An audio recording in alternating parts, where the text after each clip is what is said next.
রামেশ্বর বাবুর সঙ্গে ব্যোমকেশের পরিচয় প্রায় 15 বছরের, কিন্তু এই 15 বছরের মধ্যে তাকে 15 বার দেখেছি কিনা সন্দেহ। শেষের 5-6 বছর একেবারেই দেখিনি, কিন্তু তিনি যে আমাদের ভোলেননি তার প্রমাণ বছরে 2 বার পেতাম। প্রতি বছর পয়লা বৈশাখ ও বিজয়ার দিন তিনি ব্যোমকেশকে নিয়মিত পত্রাঘাত করতেন। রামেশ্বর বাবু বড় মানুষ ছিলেন। কলকাতায় তার 8-10 খানা বাড়ি ছিল। তাছাড়া নগদ টাকাও ছিল অপর্যাপ্ত। বাড়িগুলোর ভাড়া থেকে যে আয় হতো তার অধিকাংশই জমা হতো। সংসারে তার নিজের লোক বলতে ছিল দ্বিতীয় পক্ষের স্ত্রী কুমুদিনী, প্রথম পক্ষের পুত্র কুশেশ্বর ও কন্যা নলিনী। সর্বোপরি ছিল তার অফুরন্ত হাস্যরসের প্রবাহ। রামেশ্বর বাবু হাস্যরসিক ছিলেন। তিনি যেমন প্রাণ খুলে হাসতে পারতেন তেমনি হাসাতেও পারতেন। সারা জীবন ধরে নানা অভিজ্ঞতার মধ্যে দিয়ে একটি উপলব্ধি আমার হয়েছিল, যারা প্রাণ খুলে হাসতে পারেন তারা কখনো বড় লোক হন না। মা লক্ষ্মী কেবল পেঁচাদেরই ভালোবাসেন। রামেশ্বর বাবু আমার আবিষ্কৃত এই নিয়মটিকে ধূলিসাৎ করে দিয়েছিল। অন্তত নিয়মটা যে সবার ক্ষেত্রে খাটে না তা বুঝতে পেরেছিলাম। রামেশ্বর বাবুর আর একটি মহৎ গুণ ছিল, তিনি একবার যার সঙ্গে ঘনিষ্ঠভাবে পরিচিত হতেন তাকে কখনো মন থেকে সরিয়ে দিতেন না। ব্যোমকেশের সঙ্গে তার পরিচয় ঘটেছিল তার বাড়িতে একটি চুরির ঘটনা নিয়ে। ব্যাপারটি খুবই হাস্যকরভাবে শেষ হয়েছিল বটে, কিন্তু তারপর থেকে তিনি ব্যোমকেশকে খুব সস্নেহে মনে রেখেছেন। কয়েকবার তার বাড়িতে নেমন্তন্ন করে খাইয়েছেন। তিনি আমাদের থেকে বয়সে অনেক বড় ছিলেন। শেষের দিকে তার শরীর ভেঙে পড়েছিল, কিন্তু হাস্যরস যে একটুও কমেনি সেটা বছরে 2 বার তার চিঠি থেকে বুঝতে পারতাম। আজ রামেশ্বর বাবুর শেষ রসিকতার গল্প লিপিবদ্ধ করছি। ঘটনাটি ঘটেছিল কয়েক বছর আগে। তখনও আইন করে পিতৃ সম্পত্তিতে কন্যার সমান অধিকার স্বীকৃত হয়নি। সেবার পয়লা বৈশাখ দুপুরের ডাকে রামেশ্বর বাবু চিঠি এলো। পুরু অ্যান্টিক কাগজের খাম, পরিচ্ছন্ন অক্ষরে নামধাম লেখা। খামটা হাতে নিয়েই ব্যোমকেশের মুখে হাসি ফুটল। লক্ষ্য করেছি রামেশ্বর বাবুকে মনে পড়লেই মানুষের মুখে হাসি ফুটে ওঠে। ব্যোমকেশ সস্নেহে খামটি নিরীক্ষণ করে বলল, অজিত, রামেশ্বর বাবুর বয়স কত আন্দাজ করতে পারো? বললাম, তা 90 হবে। ব্যোমকেশ বলল, অত না হলেও 80 নিশ্চয়ই। এখনো কিন্তু ভীমরতি ধরেনি। হাতের লেখাও বেশ স্পষ্ট আছে। সন্তর্পণে আমি খামটি কেটে চিঠিটি বার করলাম। 2 ভাঁজ করা তকতকে দামি কাগজ, মাথায় মনোগ্রাম ছাপা। গোটা গোটা অক্ষরে জরার চিহ্ন নেই। রামেশ্বর বাবু লিখেছেন, বুদ্ধি সাগরেশু ব্যোমকেশ বাবু, আপনিও অজিত বাবু আমার নববর্ষের শুভেচ্ছা গ্রহণ করিবেন। আপনার বুদ্ধি দিনে দিনে শশীকলার ন্যায় পরিবর্ধিত হোক। অজিত বাবুর লেখনী ময়ূর পুচ্ছে পরিণত হোক। আমি এবার চলিলাম। যমরাজের সমন আসিয়াছে, শীঘ্রই গ্রেপ্তারি পরোয়ানা আসিবে। কিন্তু থাকিতে চরণ, মরণে কি ভয়। যমদূতেরা আমাকে ধরিবার পূর্বেই আমি বৈকুণ্ঠে গিয়া পৌঁছিব। কেবল এই দুঃখ, আগামী বিজয়ার দিন আপনাদের স্নেহাশিস জানাইতে পারিব না। মৃত্যুর পূর্বে বিষয় সম্পত্তির ব্যবস্থা করিয়াছি। আপনি দেখিবেন আমার শেষ ইচ্ছা যেন পূর্ণ হয়। আপনার বুদ্ধির ওপর আমার অগাধ বিশ্বাস আছে। বিদায়। আমার এই চিঠিখানির প্রতি অবজ্ঞা দেখাইবেন না। আপনি 5000 টাকা পাইলেন কিনা তাহা আমি বৈকুণ্ঠ হইতে লক্ষ্য করিব। পুনরাগমনায় চ শ্রী রামেশ্বর রায়। চিঠিটা পড়ে ব্যোমকেশের ভুঁড় কুঁচকে গেল। আমিও চিঠি পড়লাম।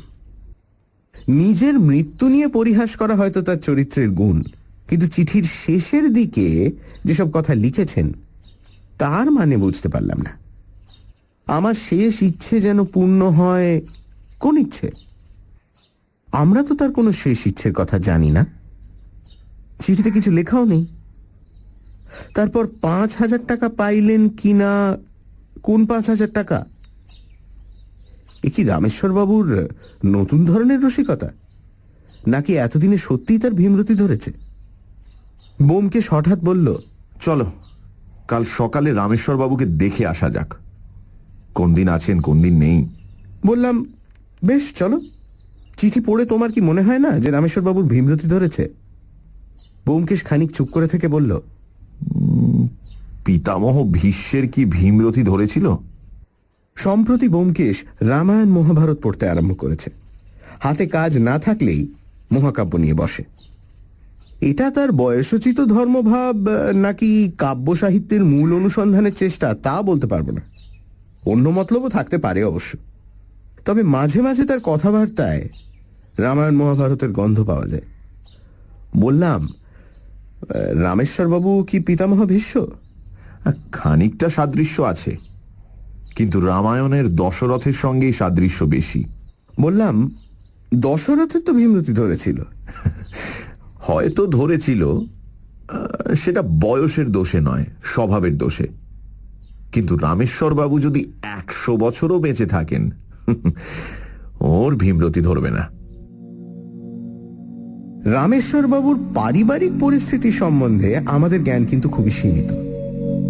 উত্তর কলকাতার একটি বাড়িতে তিনি থাকেন।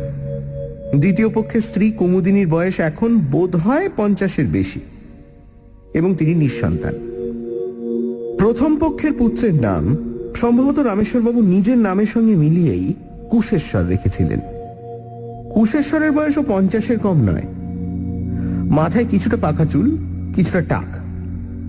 সে বিবাহিত, কিন্তু সন্তান সন্ততি আছে কিনা বলতে পারবো না। তাকে দেখলে মেরুদণ্ডহীন অসহায় গোছের মানুষ বলেই মনে হয়। তার ছোট বোন নলিনী শুনেছি প্রেমে পড়ে একজনকে বিয়ে করেছিল। তার সঙ্গে রামেশ্বর বাবুর কোনো সম্পর্ক নেই। মোট কথা, তার পরিবার খুব বড় নয়, সুতরাং অশান্তির অবকাশ কম।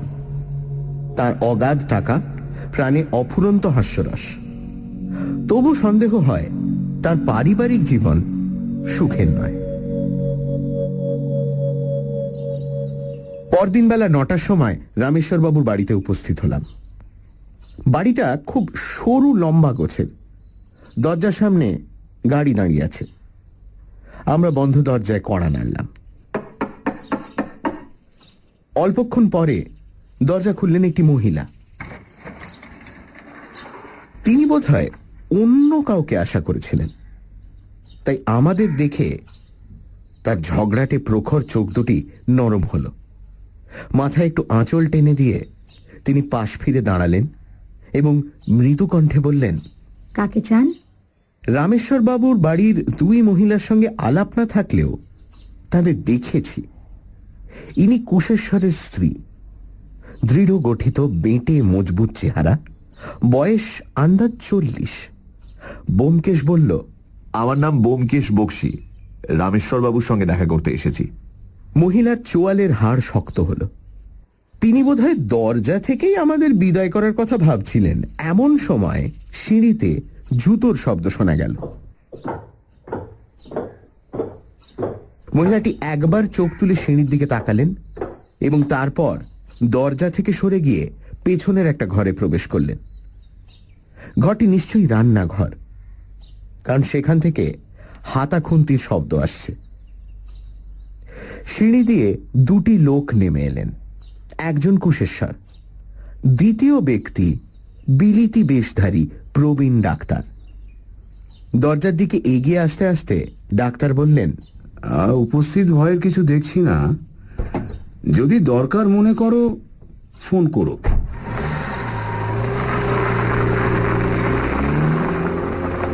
ডাক্তার গাড়িতে গিয়ে উঠলেন। গাড়ি চলে গেল।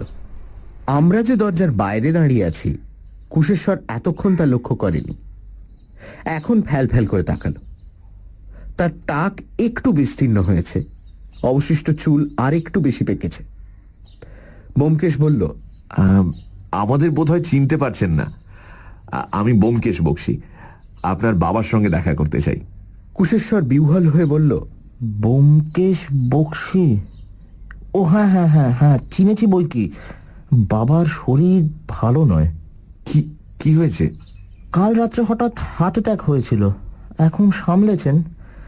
তার সঙ্গে দেখা করবেন? তা তিনি 3 তলার ঘরে আছেন। এই সময় রান্নাঘরের দিক থেকে জোরে ঠক ঠক শব্দ শুনে চমকে উঠলাম। কড়া আওয়াজ। আমরা 3 জনেই সেই দিকে তাকালাম। রান্নাঘরের ভিতর থেকে একটি অদৃশ্য হাত দরজার উপর সাঁড়াশি দিয়ে আঘাত করছে। কুশেশ্বরের দিকে চেয়ে দেখি তার মুখের ভাব বদলে গেছে। সে গলা ঝেড়ে বলল, বাবার সঙ্গে তো দেখা হতে পারে না, তার শরীর খুব খারাপ, ডাক্তার এসেছিলেন। ওদিকে ঠক ঠক শব্দ তখন থেমেছে। ব্যোমকেশ একটু হেসে বলল, বুঝেছি। ডাক্তারবাবুর নাম কি? ও ডাক্তার অসীম সেন, চেনেন না? মস্ত হার্ট স্পেশালিস্ট। চিনি না, কিন্তু নাম জানি। বিবেকানন্দ রোডে বোধহয় ডিসপেন্সারি। হ্যাঁ হ্যাঁ। তাহলে কি রামেশ্বর বাবুর সঙ্গে দেখা হবে না? মানে ডাক্তারের হুকুম নেই আর কি। কতদিন থেকে ওর শরীর খারাপ যাচ্ছে? শরীর তো একরকম ভালোই ছিল, তবে অনেক বয়স হয়েছে, বেশি নাড়াচাড়া করতে পারেন না, নিজের ঘরেই থাকেন।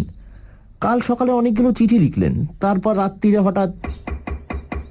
রান্নাঘরের দরজায় অধীরভাবে সাঁড়াশি শব্দ হলো। কুশেশ্বর মাঝপথে থেমে গেল। ব্যোমকেশ বলল, টরে টক্কা, আপনার স্ত্রী বোধহয় রাগ করছেন। চললাম, নমস্কার। ফুটপাথে নেমে পেছনে ফিরে দেখি সদর দরজা বন্ধ হয়ে গেছে। ব্যোমকেশ কিছুক্ষণ বিমনাভাবে দাঁড়িয়ে থেকে বলল, ডাক্তার অসীম সেনের ডিসপেন্সারি বেশি দূর নয়। চলো তো, তার সঙ্গে একবার দেখা করে যাই। ভাগ্যক্রমে ডাক্তার সেন ডিসপেন্সারিতে ছিলেন। 3-4টি রোগীও ছিল। ব্যোমকেশ চিরকুটে নাম লিখে পাঠিয়ে দিল। ডাক্তার সেন বলে পাঠালেন একটু অপেক্ষা করতে হবে। আধ ঘন্টা পরে রোগীদের বিদায় করে ডাক্তার সেন আমাদের ডেকে পাঠালেন। আমরা তার খাস কামরায় উপনীত হলাম। ডাক্তারি যন্ত্রপাতি দিয়ে সাজানো বড় ঘরের মাঝখানে একটা টেবিলের সামনে ডাক্তার বসে আছেন। ব্যোমকেশের দিকে চেয়ে বললেন, আপনি ব্যোমকেশ বাবু? আজ রামেশ্বর বাবুর বাড়ির সদরে আপনাকে দেখেছি না? হ্যাঁ হ্যাঁ, আমরা কিন্তু হৃদযন্ত্র পরীক্ষা করানোর জন্য এখানে আসিনি, অন্য একটা কাজ আছে। আমার পরিচয়। ডাক্তার সেন হেসে বললেন, আপনার পরিচয় দিতে হবে না, বসুন, কি দরকার বলুন। আমরা ডাক্তার সেনের মুখোমুখি চেয়ারে বসলাম। ব্যোমকেশ বলল, রামেশ্বর বাবুর সঙ্গে আমার অনেক দিনের পরিচয়। কাল তাঁর নববর্ষের শুভেচ্ছাপত্র পেলাম। তাতে তিনি আর বেশি দিন বাঁচবেন না এমনই একটা সংশয় জানিয়েছিলেন। তাই আজ সকালে তাকে দেখতে এসেছিলাম। এসে শুনলাম রাতে তার হার্ট অ্যাটাক হয়েছিল। তার সঙ্গে দেখা তো করতে পারলাম না, তাই আপনার কাছে এসেছি তার খবর জানতে। আপনি কি রামেশ্বর বাবুর ফ্যামিলি ডাক্তার? পারিবারিক বন্ধু বলতে পারেন। 30 বছর ধরে আমি ওকে দেখছি। ওর হৃদযন্ত্র সবল নয়, বয়সও হয়েছে প্রচুর। মাঝে মাঝে অল্প স্বল্প কষ্ট পাচ্ছিলেন। তারপর কাল হঠাৎ গুরুতর রকমের বাড়াবাড়ি হলো।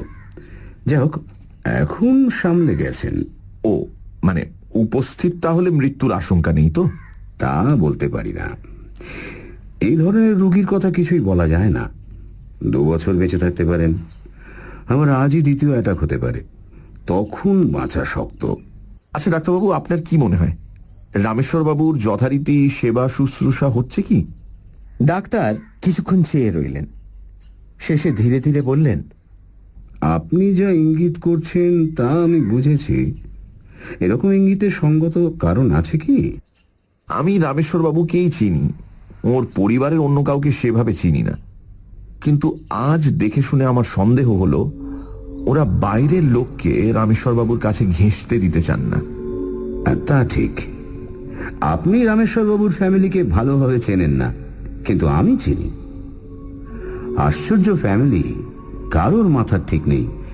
রামেশ্বর বাবুর স্ত্রী কুমুদিনীর বয়স 60, অথর্ব মোটা হয়ে পড়েছেন, কিন্তু এখনো পুতুল নিয়ে খেলা করেন, সংসারের কিচ্ছু দেখেন না। কুশেশ্বরটা খেবলা, স্ত্রীর কথায় উঠে বসে। একমাত্র কুশেশ্বরের স্ত্রী লাবণ্যর হুঁশ পর্ব আছে, কাজেই অবস্থা গতিকে সে সংসারের কর্ণধার হয়ে দাঁড়িয়েছে। কিন্তু বাড়িতে চাকর বামুন নেই কেন? লাবণ্য চাকরবাকর সহ্য করতে পারে না, তাই সবাইকে তাড়িয়েছে। নিজে রাঁধতে পারে না, তাই একটা হাওয়াকালা বামনি রেখেছে। বাকি সব কাজ নিজে করে, কুশেশ্বরকে বাজারে পাঠায়। কিন্তু কেন? এসবের একটা মানে থাকা চাইতো। আমার বিশ্বাস এসবের মূলে আছে নলিনী। নলিনী রামেশ্বর বাবুর মেয়ে? হ্যাঁ, অনেক দিনের কথা, আপনি হয়তো শোনেননি। নলিনী বাড়ির সকলের মতের বিরুদ্ধে এক ছোকরাকে বিয়ে করেছিল। সেই থেকে তার উপর সকলের আক্রোশ। সবচেয়ে বেশি আক্রোশ লাবণ্যর। রামেশ্বরবাবু প্রথমটা খুব চটেছিলেন, কিন্তু ক্রমে তার রাগ পড়ে গেল। লাবণ্যর কিন্তু রাগ পড়ল না। সে নলিনীকে বাড়িতে ঢুকতে দিতে চায় না, বাপের সঙ্গে দেখা করতে দেয় না। পাছে রামেশ্বরবাবু চাকরবাবুকে দিয়ে মেয়ের সঙ্গে যোগাযোগ স্থাপন করেন, তাই তাদের সরিয়েছে। রামেশ্বরবাবু বলতে গেলে নিজের বাড়িতে নজরবন্দী হয়ে আছেন, কিন্তু তার সেবা শুশ্রূষার কোনো ত্রুটি হয় না। ব্যোমকেশ কিছুক্ষণ চুপ করে রইল, তারপর বলল, পরিস্থিতি কিছুটা বুঝতে পারছি। আচ্ছা, রামেশ্বর বাবু উইল করেছেন কিনা আপনি বলতে পারবেন? ডাক্তার সেন সচকিতে ব্যোমকেশের দিকে চাইলেন।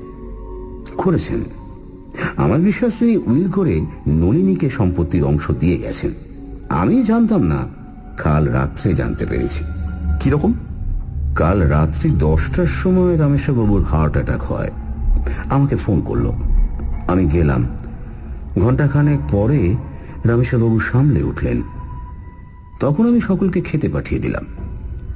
রামেশ্বরবাবু চোখ মেলে এদিক ওদিক তাকালেন, তারপর ফিসফিস করে বললেন, ডাক্তার, আমি উইল করেছি।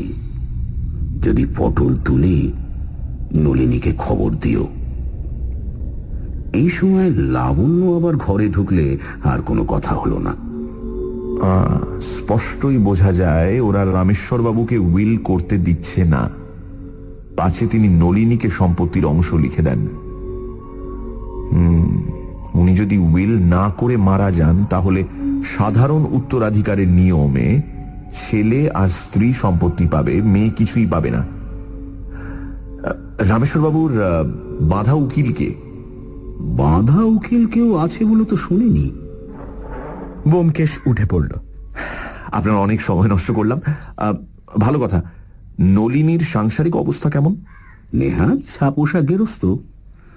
ওর স্বামী দেবনাথ সামান্য চাকরি করে, 300-400 টাকা মাইনে পায়, কিন্তু অনেকগুলো ছেলে পুলে। তারপর আমরা ডাক্তার সেনকে নমস্কার জানিয়ে চলে এলাম। রামেশ্বরবাবুর পারিবারিক জীবনের চিত্রটা আরো পূর্ণাঙ্গ হলো বটে, কিন্তু আনন্দদায়ক হল না। বৃদ্ধ হাস্যরসিক অন্তিমকালে সত্যি বিপাকে পড়েছেন, অথচ তাকে সাহায্য করবার উপায় নেই। ঘরের ঢেঁকি যদি কুমির হয়, কে কি করতে পারে? সানডে সাসপেন্স, শুধুমাত্র radio Mirchi 98.3 FM A. It's hot. শুনছেন শরদিন্দু বন্দ্যোপাধ্যায়ের লেখা ব্যোমকেশ কাহিনী খুঁজি খুঁজি নারী। অজিত শোনাচ্ছে রামেশ্বর বাবুর শেষ রসিকতার কাহিনী। প্রতি বছরের মতোই পয়লা বৈশাখের দিন রামেশ্বর বাবু ব্যোমকেশকে একটি শুভেচ্ছা পত্র পাঠিয়েছেন। সেখানে তিনি তার শেষ ইচ্ছের কথা বলেছেন, কিন্তু কি সেই ইচ্ছে লেখেননি। ব্যোমকেশ আর অজিত পরদিন রামেশ্বর বাবুর বাড়িতে গিয়ে শুনল রামেশ্বর বাবুর হার্ট অ্যাটাক হয়েছে। ছেলে কুশেশ্বর এবং পুত্রবধূ লাবণ্য বুঝিয়ে দিল যে তারা চায় না ব্যোমকেশ অসুস্থ রামেশ্বর বাবুর সঙ্গে দেখা করে। ব্যোমকেশরা ডক্টর সেনের চেম্বারে গিয়ে হাজির হল। ডক্টর সেন রামেশ্বর বাবুর পারিবারিক ইতিহাস জানালেন।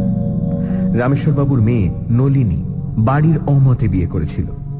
রামেশ্বর বাবু উইল করেছিলেন, হয়তো মেয়েকে সম্পত্তি দিয়ে গেছেন, কিন্তু রামেশ্বরবাবুর ছেলে এবং ছেলের বউ নিশ্চয়ই চায় না এই উইল সম্পর্কে কেউ জানুক। তারপর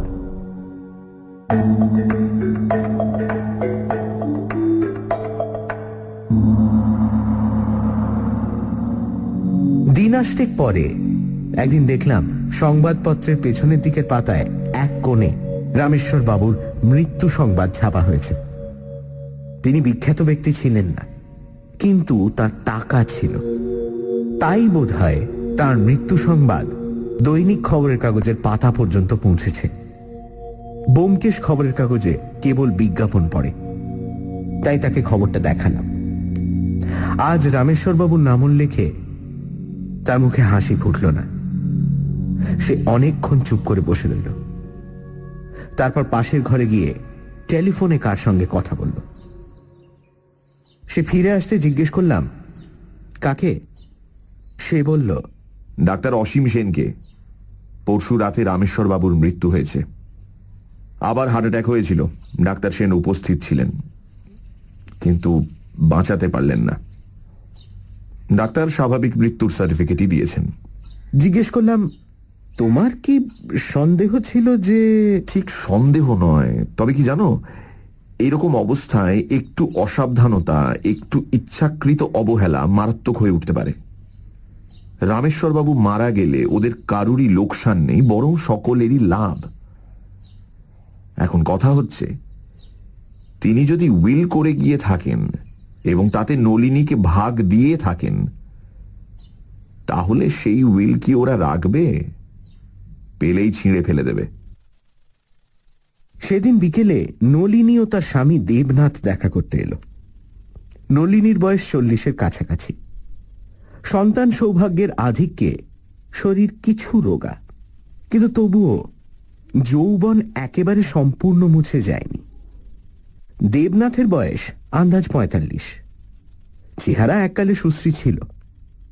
হাত তুলে আমাদের নমস্কার করল। নলিনী সজল চক্ষে বলল, বাবা মারা গেছেন। তার শেষ আদেশ আপনার সঙ্গে যেন দেখা করি, তাই এসেছি। ব্যোমকেশ তাদের খাতির করে বসালো।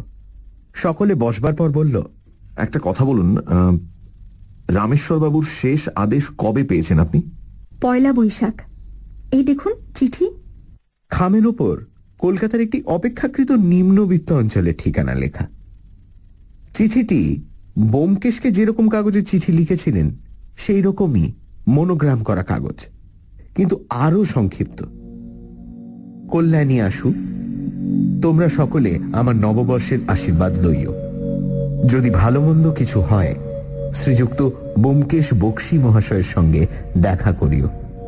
ইতি শুভাকাঙ্ক্ষী, বাবা। চিঠি লেখার মুন্সিয়ানা লক্ষণীয়। কুশেশ্বর ও লাবণ্য যদি চিঠিটি খুলে পড়েও থাকে, সন্দেহজনক কিছু পায়নি। ভালো মন্দ কিছু হয়, এর গূঢ় অর্থ যে নিজের মৃত্যু সম্ভাবনা, তা চট করে ধরা যায় না। সাধারণ বিপদ আপদ হতে পারে, তাই তারা চিঠিটি আটকায়নি। চিঠি ফেরত দিয়ে ব্যোমকেশ বলল, শেষবার কবে রামেশ্বরবাবুর সঙ্গে আপনার দেখা হয়েছিল? 6 মাস আগে। পুজোর পর বাবাকে প্রণাম করতে গিয়েছিলুম, সেই শেষ দেখা। তা বৌদি সারাক্ষণ কাছে দাঁড়িয়ে রইল, আড়ালে বাবার সঙ্গে একটা কথাও কইতে দিলে না। বৌদির সঙ্গে আপনার সদ্ভাব নেই? সদ্ভাব? বৌদি আমাকে 2 চোখে দেখতে পারেন না। কোনো কারণ আছে কি? কারণ আর কি, ননদ ভাজ, এই কারণ। বৌদি বাঁজা, আমার মা ষষ্ঠীর কৃপায় ছেলেপুলে হয়েছে, এই কারণ। ডাক্তার সেনের সঙ্গে সম্প্রতি আপনাদের দেখা হয়েছে? সেন কাকা কাল সকালে আমাদের বাসায় গিয়েছিলেন। তিনি বললেন বাবা নাকি উইল করে গেছেন। সেই উইল কোথায় আপনারা জানেন? কি করে জানবো? বাবাকে ওরা একরকম বন্দি করে রেখেছিল। বাবা অথর্ব হয়ে পড়েছিলেন, তেতলায় নিজের ঘর ছেড়ে বেরুতে পারতেন না। ওরা যক্ষীর মতো বাবাকে আগলে থাকতো। বাবা যেসব চিঠি লিখতেন ওরা খুলে খুলে দেখত, যে চিঠি ওদের পছন্দ নয় তা ছিঁড়ে ফেলে দিত। বাবা যদি উইল করেও থাকেন, তা কি আর আছে? বৌদি ছিঁড়ে ফেলে দিয়েছে। রামেশ্বরবাবু বুদ্ধিমান লোক ছিলেন। তিনি যদি উইল করে গিয়ে থাকেন, নিশ্চয়ই এমন কোথাও লুকিয়ে রেখে গেছেন যে সহজে কেউ খুঁজে পাবে না। এখন কাজ হচ্ছে ওরা সেটা খুঁজে পাবার আগে আমাদের সেটা খুঁজে বার করা। হ্যাঁ ব্যোমকেশ বাবু, বাবা যদি উইল করে থাকেন নিশ্চয়ই আমাদের কিছু দিয়ে গেছেন, নইলে উইল করার কোনো মানে হয় না। কিন্তু এই অবস্থায় কি করতে হয় আমরা কিছুই জানি না। এই সময় দেবনাথ গলা খাঁকরানি দিয়ে প্রথম কিছু বলবার উপক্রম করল। ব্যোমকেশ তার দিকে চোখ ফেরালে সে একটু অপ্রতিভভাবে বলল, একটা কথা মনে হলো, শুনেছি উইল করলে দুজন সাক্ষীর দস্তখত দরকার হয়, কিন্তু আমার শ্বশুর দুজন সাক্ষী কোথায় পাবেন? ব্যোমকেশ বলল, আপনার কথা ঠিক, কিন্তু একটা ব্যতিক্রম আছে। যিনি উইল করেছেন তিনি যদি নিজের হাতে আগাগোড়া উইলটা লেখেন তাহলে তো সাক্ষীর দরকার হয় না। নলিনী উজ্জ্বল চোখে স্বামীর পানে চাইল। শুনলে, এই জন্য বাবা ওর সঙ্গে দেখা করতে বলেছিলেন। ব্যোমকেশ বাবু, আপনি একটা উপায় করুন। আমি চেষ্টা করব। উইল বাড়িতেই আছে, বাড়ি সার্চ করতে হবে। কিন্তু ওরা তো যাকে তাকে বাড়ি সার্চ করতে দেবে না। তাহলে পুলিশের সাহায্য নিতে হবে।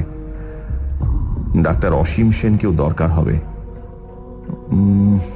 2-4 দিন সময় লাগবে। আপনারা বাড়ি যান, যা করবার আমি করছি। উইলের অস্তিত্ব যদি থাকে আমি খুঁজে বার করবই।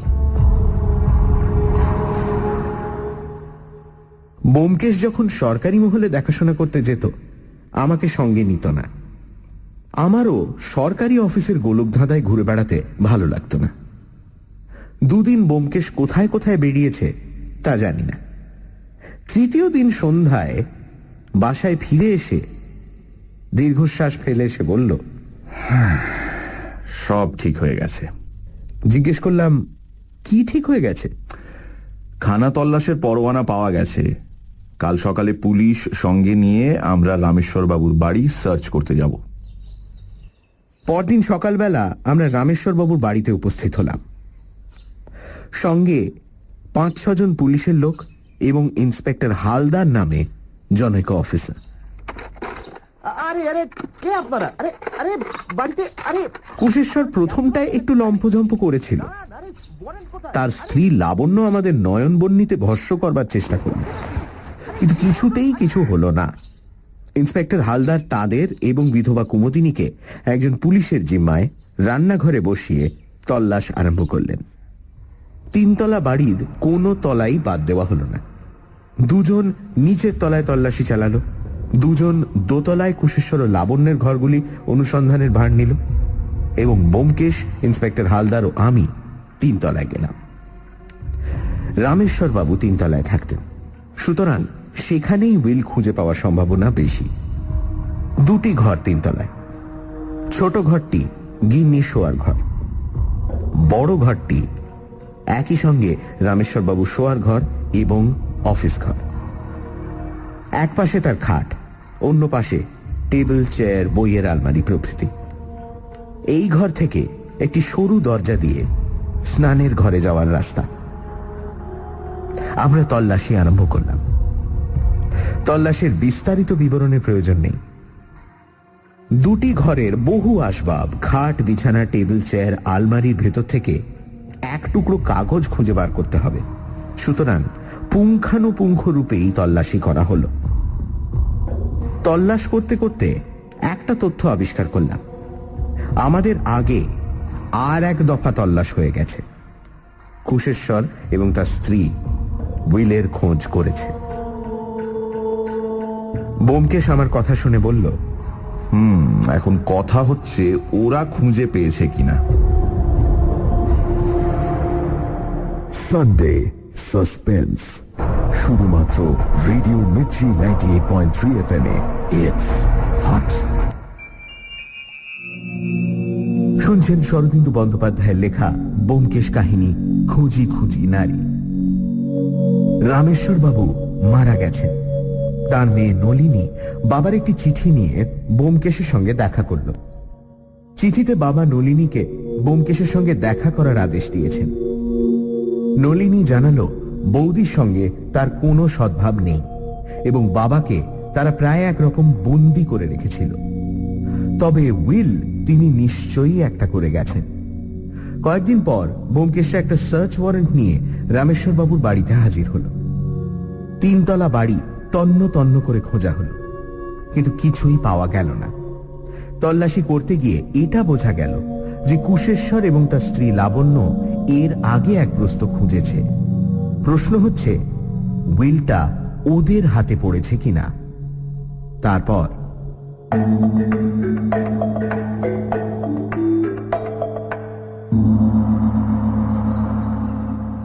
আড়াই ঘন্টা পরে আমরা ক্লান্তভাবে টেবিলের কাছে এসে বসলাম। টেবিলের এক পাশে একটি পিতলের ছোট্ট হামানদিস্তা ছিল। রামেশ্বরবাবু তাতে পান ছেঁচে খেতেন। ব্যোমকেশ সেটা সামনে টেনে এনে অন্যমনস্কভাবে নাড়াচাড়া করতে লাগলো। এর আগে নিচের তলায় যারা তল্লাশ করছিল তারা জানিয়ে গেছে যে সেখানে কিছুই পাওয়া যায়নি। ইন্সপেক্টর হালদার বলল, 3 তলায় নেই, তার মানে রামেশ্বর বাবু উইলটা করেনি, কিংবা ওরা আগেই উইলটা খুঁজে পেয়েছে। ব্যোমকেশ বলল, উইল করা সম্বন্ধে আমার মনে কিন্তু কোনো সন্দেহ নেই, কিন্তু এই সময় ইন্সপেক্টর হালদার অলস হাতে গঁদের শিশির ঢাকনা তুললেন।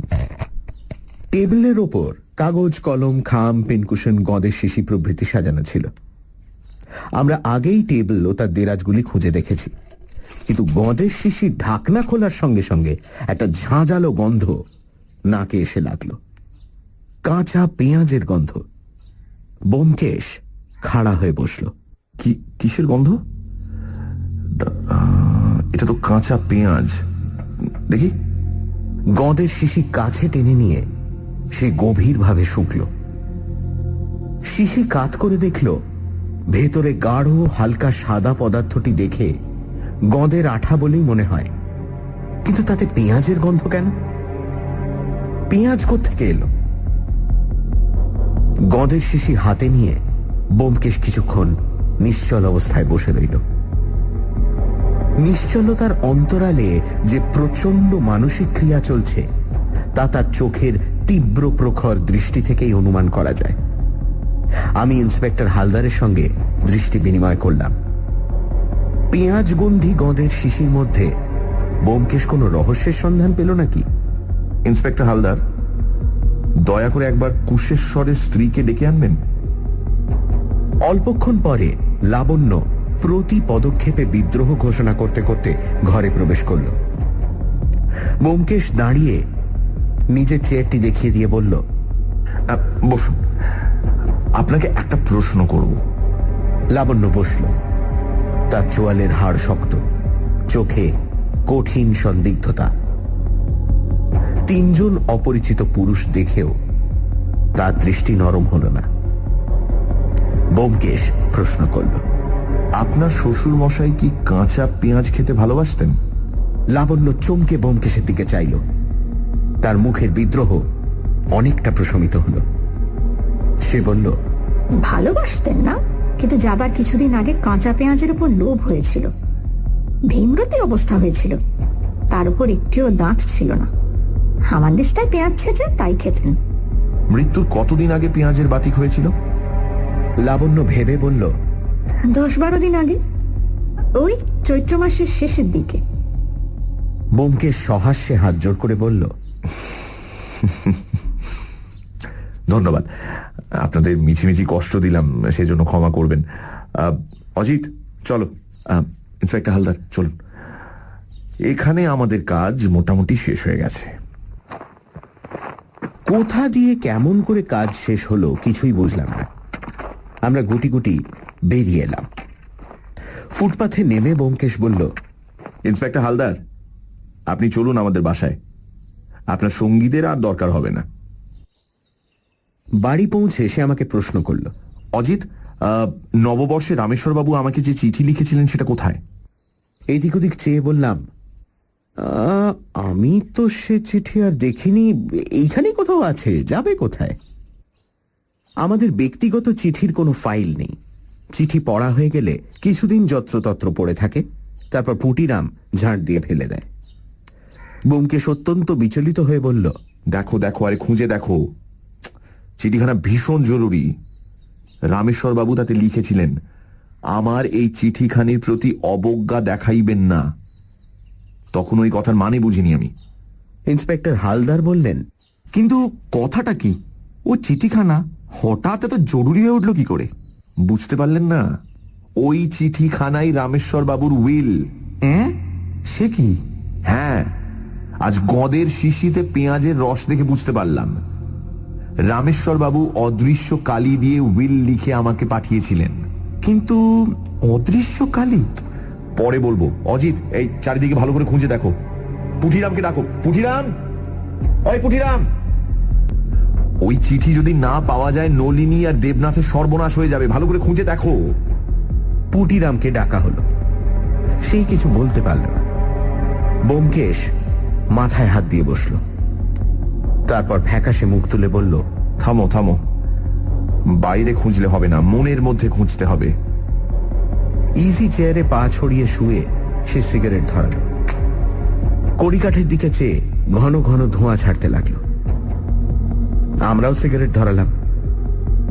15 মিনিট পরে সে ধড়মড় করে উঠে বসে বলল, অজিত, সেদিন আমি কোন বই পড়ছিলাম মনে আছে?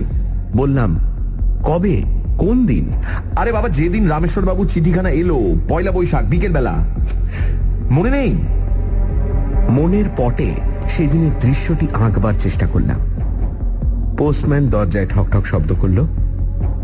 ব্যোমকেশ তক্তপোষে পদ্মাসনে বসে একটা মোটা বই পড়ছিল।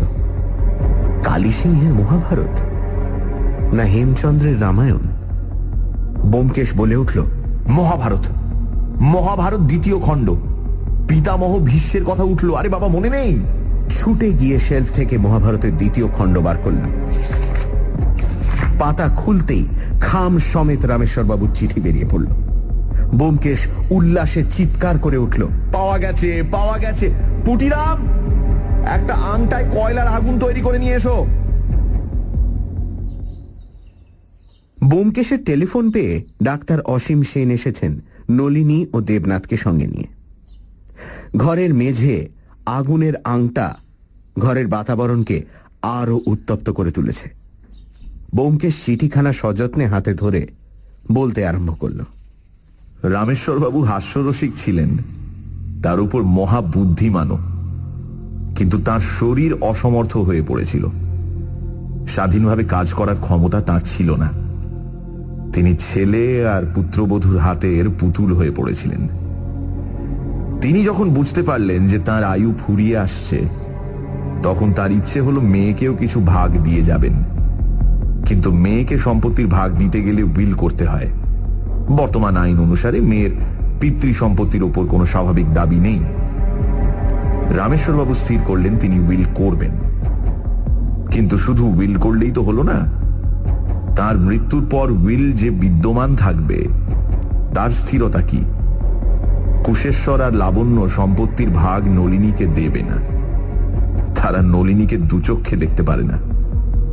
তারা নলিনীকে বাপের সঙ্গে দেখা করতে দেয় না, সারাক্ষণ রামেশ্বর বাবুকে আগলে আগলে রাখে। তিনি যেসব চিঠি লেখেন তা খুলে তদারক করে। চিঠিতে সন্দেহজনক কোনো কথা থাকলে চিঠি ছিঁড়ে ফেলে দেয়। তাহলে উপায়?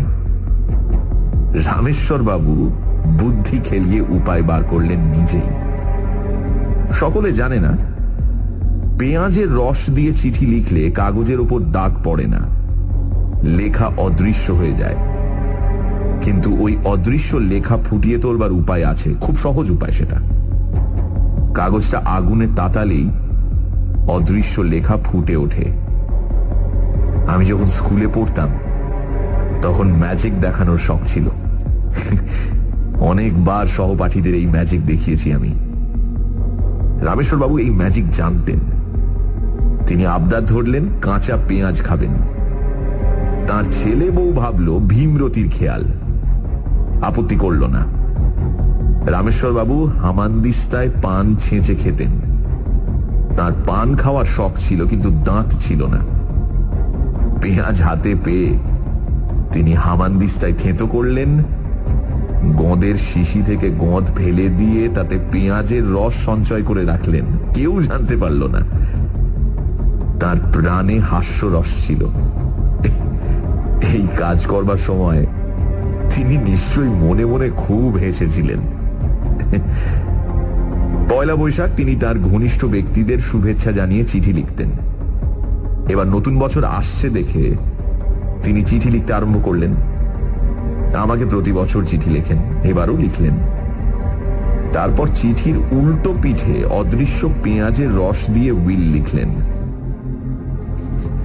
এই সেই চিঠি আর উইল। ব্যোমকেশ খাম খুলে সাবধানে চিঠি বার করল। চিঠির ভাঁজ খুলে দুহাতে তার দুই প্রান্ত ধরে আংটার আগুনের ওপর ধীরে ধীরে সঞ্চালিত করতে লাগল। আমরা শ্বাস রুদ্ধ করে সেই দিকে তাকিয়ে রইলাম। 1 মিনিট রুদ্ধশ্বাস থাকবার পর আমাদের সকলের নাক থেকে জোরে নিঃশ্বাস পড়ল। কাগজের পিঠে বাদামি রঙের অক্ষর ফুটে উঠেছে। 5 মিনিট পরে কাগজখানি আগুনের ওপর থেকে সরিয়ে ব্যোমকেশ একবার তার উপর চোখ বুলিয়ে তারপর তা ডাক্তার সেনের দিকে বাড়িয়ে দিল। ডাক্তার সেন, রামেশ্বর বাবু আপনাকে যে উইলের কথা বলেছিলেন, এই সেই উইল। পড়ুন, আমরা সবাই শুনব। ডাক্তার সেন একবার উইলটা মনে মনে পড়লেন। তার মুখে শরণাত্মক হাসি ফুটে উঠল। তারপর তিনি গলা পরিষ্কার করে গম্ভীর কণ্ঠে পড়তে আরম্ভ করলেন। নমো ভগবতে বাসুদেবায়। আমি শ্রী রামেশ্বর রায়, সাকিম, 17 নম্বর শ্যামধন মিত্র লেন, বাগবাজার, কলিকাতা, অদ্য সুস্থ শরীরে এবং বহাল তবিয়তে আমার শেষ উইল লিখিতেছি। অবস্থা গতিকে উইলের সাক্ষী জোগাড় করা সম্ভব হইল না, তাই নিজ হস্তে আগাগোড়া উইল লিখিতেছি। আমার বুদ্ধিভ্রংশ বা মস্তিষ্ক বিকার হয় নাই। ডাক্তার অসীম সেন তাহার সাক্ষী। এখন আমার শেষ ইচ্ছা অর্থাৎ লাস্ট উইল অ্যান্ড টেস্টামেন্ট লিপিবদ্ধ করিতেছি। কলিকাতায় আমার যে 8টি বাড়ি আছে এবং ব্যাংকে যত টাকা আছে তার মধ্যে হ্যারিসন রোডের বাড়ি এবং নগদ 75,000 টাকা আমার কন্যা শ্রীমতী নলিনী পাইবে। আমার স্ত্রী শ্রীমতী কুমোদিনী যাবজ্জীবন আমার শ্যামপুকুরের বাড়ির উপসত্ত্ব ভোগ করিবেন। তাহার মৃত্যুর পর ওই বাড়ি আমার কন্যা নলিনীকে অর্ষিবে। আমার বাকি যাবতীয় সম্পত্তি 6টি বাড়ি এবং ব্যাংকে টাকা পাইবে আমার পুত্র শ্রী কুশেশ্বর রায়। স্বনামধন্য সত্যান্বেষী শ্রী ব্যোমকেশ বক্সী ও বিখ্যাত ডাক্তার অসীম সেনকে আমার উইলের এক্সিকিউটর নিযুক্ত করিয়া যাইতেছি। তাহারা যথা নির্দেশ ব্যবস্থা করিবেন এবং আমার এস্টেট হইতে প্রত্যেকে 5,000 টাকা পারিশ্রমিক পাইবেন। তারিখ পয়লা বৈশাখ 1360। স্বাক্ষর বকলম খাস শ্রী রামেশ্বর রায়। তারপর আমরা সকলে একসঙ্গে হেসে উঠলাম। উইল পড়া শেষ হলে কেউ কিছুক্ষণ কথা বলল না। তারপর আমরা সকলে একসঙ্গে হেসে উঠলাম।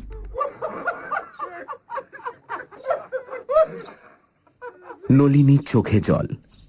ছুটে এসে সে ব্যোমকেশকে প্রণাম করল। গদগদ স্বরে বলল, ব্যোমকেশ বাবু, আপনি আমাদের নতুন জীবন দিলেন। ব্যোমকেশ করুণ হাসি হেসে বলল, তা তো দিলাম, কিন্তু এই উইল কোর্টে মঞ্জুর করানো যাবে কি? ইন্সপেক্টর হালদার এসে সবেগে ব্যোমকেশের করমর্দন করে বললেন, আপনি ভাববেন না ওরা উইল কন্টেস্ট করতে সাহসী করবে না। যদি করে আমি সাক্ষী দেব। ডাক্তার অসীম সেন বললেন, আমিও